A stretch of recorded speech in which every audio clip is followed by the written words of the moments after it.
Everyone, welcome back to another blog. আবার একটা বড় ভিডিও নিয়ে চলে এসেছি। আজকে আমরা গেছিলাম বিয়ের শপিং করতে। সবার প্রথমে বেনারসি নিকেতনে ঘুরে এসেছি, কারণ আমার প্রথম থেকেই ইচ্ছা ছিল বেনারসিটা আমি বেনারসি নিকেতন থেকে কিনবো। তো সেখানে এসে অনেকগুলো বেনারসি দেখেছি, চুজ করেছি। তার মধ্যে একটা বেনারসি এখন একটু ট্রায়াল দিচ্ছি।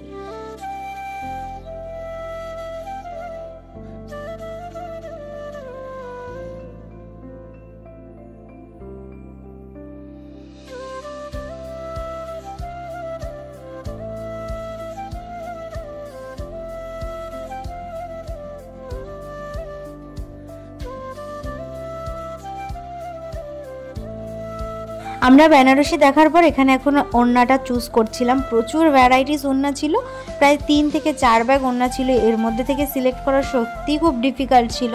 তারপরেও আমরা সবাই মিলে মোটামুটি একটা সিদ্ধান্তে এসে আমরা একটা ওড়না পছন্দ করেছি। আর এখান থেকে আমাদের বিয়ে আর রিসেপশন দুটোরই বেনারসি নিয়েছি, আর তার সঙ্গে ওড়নাটাও নিয়ে চলে এসেছি।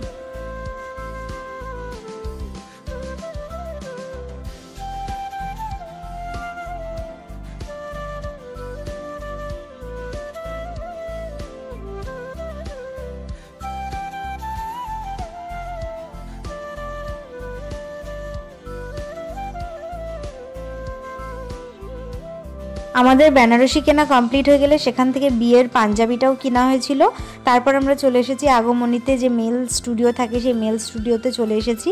এখানে এখন শেরওয়ানি আর কি ট্রাই করছে, এটা রিসেপশনের জন্য। বিয়ের পাঞ্জাবি তো নেওয়াই হয়ে গেছে বললাম, তো এখানে এখন শেরওয়ানি ট্রাই করা হবে। কোন শেরওয়ানিটা নেব ভীষণ কনফিউজড ছিলাম, কারণ এখানে প্রচুর শেরওয়ানির ভ্যারাইটিস ছিল।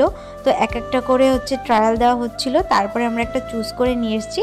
তোমরা সেটা রিসেপশনের ভিডিওতেই দেখতে পাবে। এরপর আমরা এসেছিলাম আরও একটা শোরুমে। এটা কিসের শোরুম আশা করছি তোমরা একটু হলেও দেখার পর আন্দাজ করতে পারবে। তো এখানে সেগুলোরই ফর্মালিটিস পূর্ণ করা হচ্ছিল। এখানেও আজকে তার একটা স্বপ্ন পূরণ হবে, যেটা বহু দিনের স্বপ্ন ছিল, যে স্বপ্নটা এখনও পর্যন্ত পূরণ করতে পারিনি। তো সেটা আজকে আমরা সবাই মিলে পূরণ করতে চলেছি। তো কী স্বপ্ন পূরণ করতে চলেছি তোমাদের না আমি মুখে বলবো না, তোমরা ভিডিওটাই দেখতে থাকো।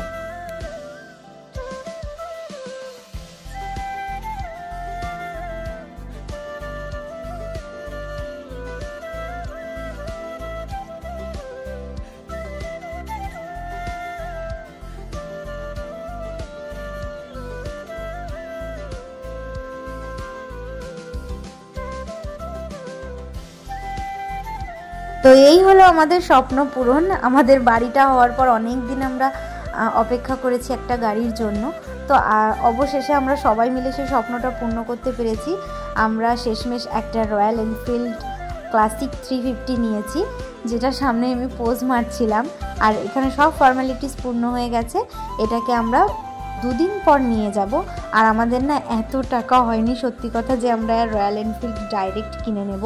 এটা আমরা ফাইন্যান্সের মাধ্যমে আর ইএমআই এর মাধ্যমেই করেছি। তো এখানে এসে এখন আরও কিছু সিগনেচার বাকি আছে, সেগুলোই করা হবে।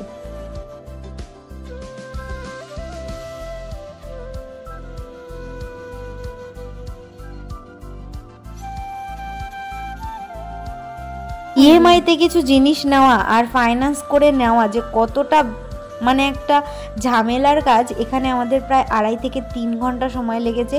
আর সিগনেচার মনে হয় 50 থেকে 60টা পেজে সিগনেচার করতে হয়েছে। এত পরিমাণের নিয়মকানুন সব কিছু করতে করতে আমাদের এখানেই আজকে একদম পুরো বিকালটা কেটে গেছে। বাড়ি আস্তে আস্তে সন্ধ্যা হয়ে গেছে। সব কাজ করার পর এখন আমার বাবা পেমেন্ট করবে, যে মুহূর্তটা আমার কাছে ছিল ভীষণ ইম্পর্টেন্ট, যেটা তোলার জন্য আমি ভীষণ আকুলভাবে বসেছিলাম। তো সেটাই আমি ওদের সবাইকে বলে আর কি এটা একদম বাইরে এসে টাকাটা আমি দেওয়াটা তুললাম।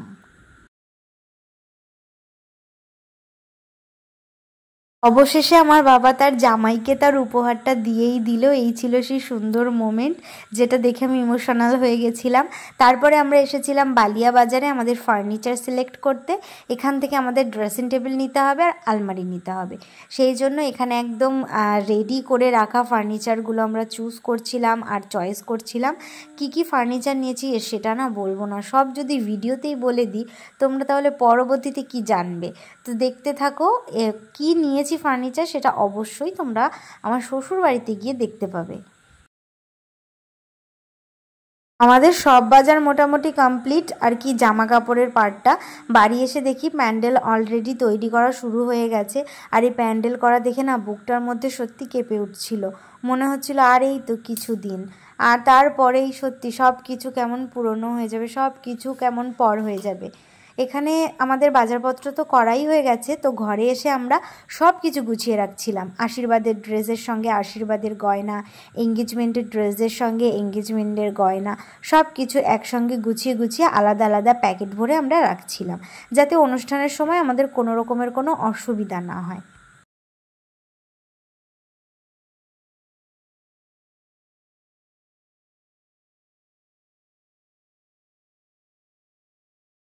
এখন বসেছি আমি আমার গোটা 22 বছরের জীবনের লাগেজ গোছাতে।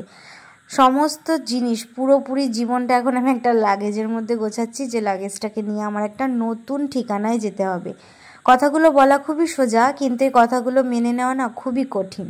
এটা শুধুমাত্র মেয়েরাই বুঝবে, কোনো ছেলেরা কোনো দিন বুঝবে না। তাদের কাছে ফিলিংসটার কোনো মূল্যই নেই। মেয়েরা ছাড়া এই দুঃখ, এই ফিলিংস কেউই বুঝবে না। ছেলেরা তো শুধু ব্যঙ্গ করবে, ওদের কাছে এর কোনো মূল্য নেই। সেই জন্য আমি আর তাদের আলাদা করে কিছু বলতেও চাই না। আমার এই কষ্ট আর আমার এই দুঃখটা আশা করি যে সমস্ত মেয়েদের এরকম সিচুয়েশনে এখনও অবধি পড়তে হয়েছে তারাই জানে। আমরা শোরুম থেকে যে গিফটটা নিয়েছিলাম, বাবা যে গিফটটা দিয়েছিল তাকে, মানে যে মোটর সাইকেলটার কথা, তো সেটা বাড়িতে তো তোলার জন্য একটা ব্যবস্থা করতে হবে। তার জন্য বাবা বাড়িতে এসেই একদম রাজমিস্ত্রির মতো কাজে লেগে পড়েছে, আর এই কাজে সবাই হাত লাগিয়েছে। তারপর রাত্রেবেলা না তত্ত্ব সাজাতে বসেছিলাম। তত্ত্ব সাজানোর মতো সেরকম লোক আমাদের ছিল না, আর পরবর্তীতে তত্ত্ব সাজাতে পারবেও কিনা সবাই, আর কেউ আসবে কিনা তাও জানি না। তাই কিছু তত্ত্ব আমি নিজের হাতে সাজিয়ে রেখে যাচ্ছি, যাতে এই তত্ত্বগুলো আর কাউকে সাজাতে না হয়। সেই জন্য এখন রাত প্রায় 3:30 বাজে। আমি 12টার সময় বসেছিলাম, আমার তত্ত্বগুলো সাজাতে সাজাতে 3:30 বেজে গেছে। সব শাড়ি আছে এখানে, আর আমার কিছু কসমেটিক্স জুয়েলারি আছে কন্যাযাত্রীতে যেগুলো আর কি যাবে, সেইগুলো এখন গুছিয়ে রেখে সব কিছু এখন পুরো রেডি। এগুলোকে এখন আমি একটা বাক্সের মধ্যে রেখে তালা দিয়ে রাখবো। তবে হ্যাঁ, আমি একা জেগে জেগে তত্ত্ব সাজাচ্ছিলাম না, আমার পেছনে সোফায় ভাই শুয়েছিল, তো আমাকে পাহারা দিচ্ছিল। আজকের ভিডিওটা এই পর্যন্তই রাখছি, দেখা হবে পরবর্তী ভিডিওতে।